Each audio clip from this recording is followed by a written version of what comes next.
Well, speaking of cable TV, uh, that must have been like the first time 80s kids saw horror movies.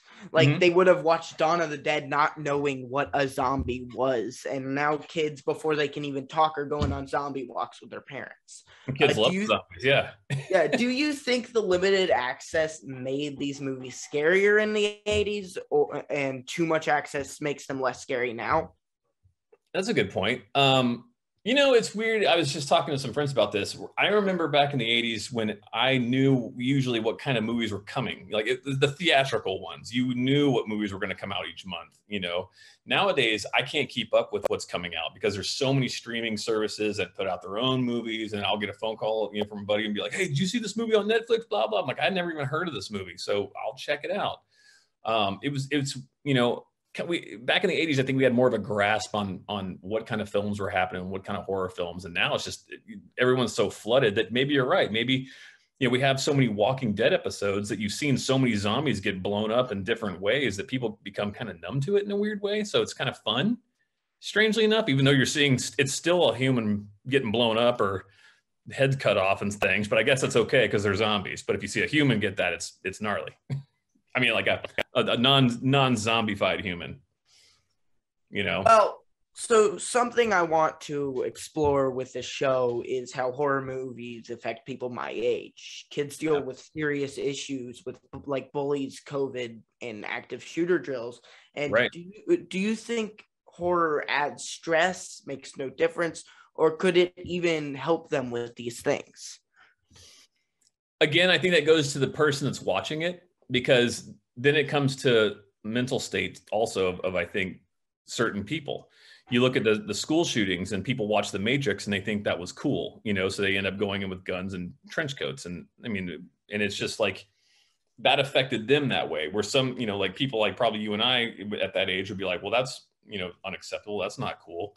Um, that's a hard one to answer because I don't know if horror really. I think that maybe it's an outlet for some people to watch and they like to see what's going on, but some people might take it the wrong way. Again, it's a weird world we live in now, and who knows? Like, it just depends on the person, in my opinion, and where they, mentally are, and that's the scary thing.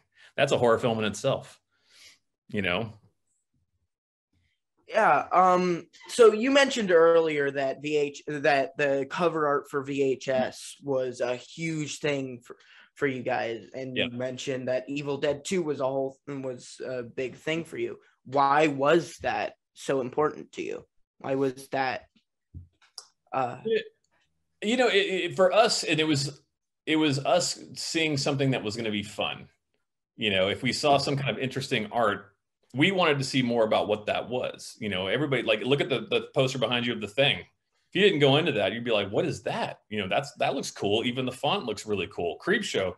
I mean, look at, the creeper right there, like taking your ticket. I mean, it was those kind of things where you see that and go, oh, I want to know what that's all about. I think that's really cool. And we kind of based our whole like watching what movies were what from cover art. And I'll tell you, there were things that we probably saw we probably shouldn't have rented and probably shouldn't have seen, at the age that we were. But there was a lot of things that we enjoyed and it kind of shaped us, like Toxic Avenger and Class of Nukem High, which are just absolutely absurd. But we, as kids, we all got a kick out of it and thought it was hilarious because it is so silly. And the box cover art for that, you're like, look at this guy, he's all burnt up with a mop. What's this thing? So I think the cover art made it like just more of a fun experience for us, not knowing what we were getting into. And we really couldn't read about much. We didn't have it like, if you didn't read Fangoria magazine and kind of like not keep up with what was coming out, you didn't know what it was. You just looked at the image and said, I got to check this out. so, as a director, do you have any input on the artwork used for your films?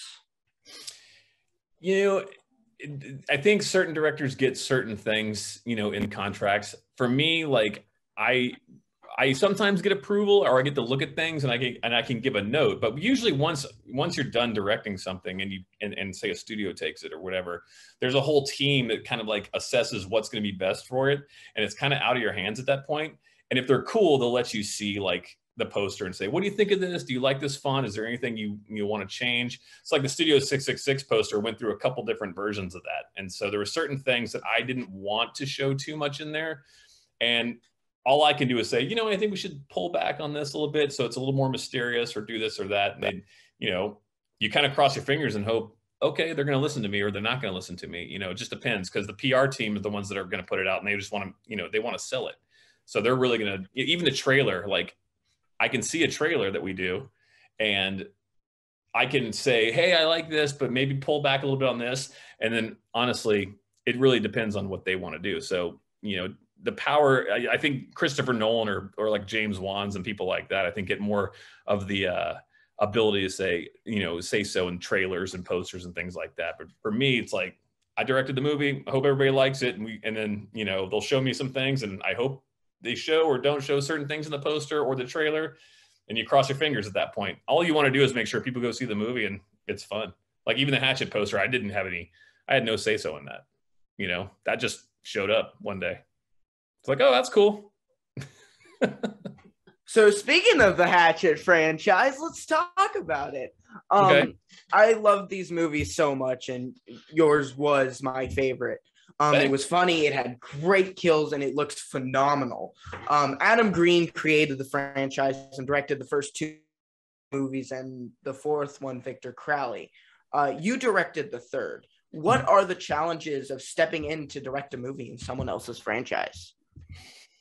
The hardest part is you have to kind of try to keep going with the flow of like kind of the story of like, or like the vibe of what the movie is, because you can't just take like, so like Adam's movies are pretty silly, and you can't just go, all right, well, I'm going to jump in here, I'm going to make this thing dead serious. You can't really do that, because people already they already know what they're going to kind of get into. It's going to be cheesy 80s horror fun. And if I try to like jump in and make Victor Crowley like absolutely horrifying and like deadpan serious, people are going to be pissed. Or they're going to love it. I don't know. But like, you kind of have to go with the flows to try to keep it in the same vibe, the same tone of what the original ones were going for, because that's why they're there. You know, that's the hardest part of it. Because honestly, I did want to take Hatchet 3 even darker. I wanted to make it scarier. But you know, at that point, there's only so much you can do when you're stepping in to direct a number 3 of a series of films. So that's the hardest part, I think, is like changing things. Well, what are things you can do to stay true to the story but still make it your own? For me, there's imagery in Hatchet 3, I think, is what I made it different. You know, I changed the aspect ratio. I made it more cinematic. I changed the whole, like the lenses. Everything was from Panavision. You know, the lenses were Panavision. We shot 240. It was a Red 1, which is the old digital camera now, like back when digital cameras were first kind of like getting their kicks, which I still think it looks pretty cool for what it is.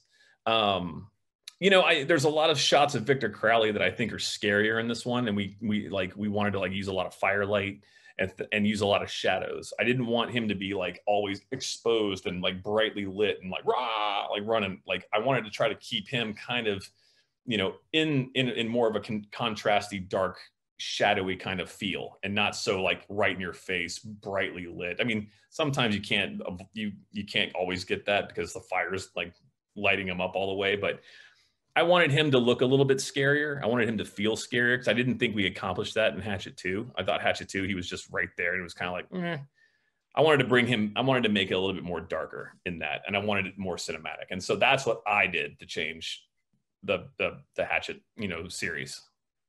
I took my camera operator skills and framing and made it more, you know, cinematic, in my opinion. So Hatchet 3 has Derek Mears and Kane Hodder, both actors, played Jason from Friday the 13th, and you had them square off in Hatchet 3. How did that come about? Just one of those things, you know, because the Hatchet series became a whole like who's who of horror, kind of like who can we get to be in this movie? And, you know, I guess fans have always wanted to see like Jason, you know, Voorhees, you know, you wanted to see kind of the both of like the old and the new kind of come together and have a battle, you know. So we figured that would be the best way to do it, was actually have them, you know, get Kane and Derek and put those two together. And the best is also because Derek's so funny. Like he actually, you know, because he plays a lot of monsters and a lot of characters like that, but like letting Derek just be in there and be a comedic relief was a lot of fun too, because he's not in monster makeup. He's playing, you know, he's Derek, he's playing his character, and we got to really have fun with that. So it was cool, like actually squaring those two off. But it was all premeditated. Like we're going to do this because all the other films had, older horror actors involved. Hi, I'm Dax, and this is What's Under the Bed, where I interview filmmakers, actors, and guests about horror movies. Please make sure you subscribe to the channel, and ring that bell to know when a new episode drops. If there's someone you think I should interview, please let me know in the comments.